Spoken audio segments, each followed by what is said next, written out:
সীমান্তে নিরাপত্তা জোরদারের উদ্দেশ্যে সাতক্ষীরার কলারোয়ায় বিজিবির নবনির্মিত সুলতানপুর বিওপি উদ্বোধন করা হয়েছে।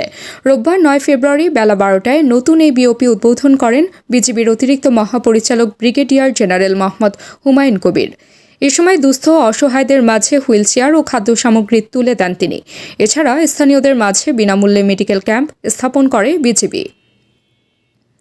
উদ্বোধন অনুষ্ঠানে আরও উপস্থিত ছিলেন উপমহাপরিচালক মোহাম্মদ মেহেদী হাসান চৌধুরী, সাতক্ষীরা বিজিবি 33 ব্যাটালিয়ন অধিনায়ক লেফটেন্যান্ট কর্নেল মোহাম্মদ আশরাফুল হক ও সহকারী পরিচালক মোহাম্মদ মাসুদ রানা। অতিরিক্ত মহাপরিচালক মোহাম্মদ হুমায়ুন কবির বলেন, সাতক্ষীরার এই সীমান্ত দিয়ে অবৈধ উপায়ে মানুষ পারাপার ও নিষিদ্ধ জিনিস ক্রয় বিক্রয় করে আসছিল।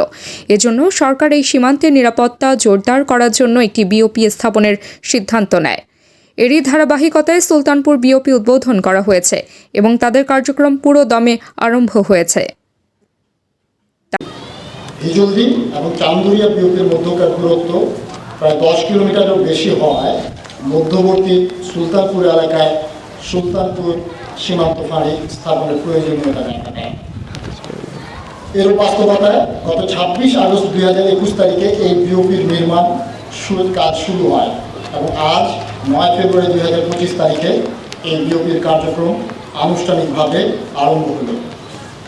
সুলতানপুর বিওপির উদ্বোধন ও আভিযানিক কার্যক্রম মাধ্যমে নিঃসন্দেহে এই এলাকার সীমান্ত নিরাপত্তা ও আইন শৃঙ্খলা পরিস্থিতির উন্নতি হবে এবং এ ব্যাপারে বিজিবি সদস্যরা দিনরাত যে কোনো ধরনের পরিস্থিতি ও কর্তব্য সুচারুরূপে পালন করার জন্য আপনাদের সক্রিয় সহযোগিতা ও সমর্থন একান্ত প্রয়োজন।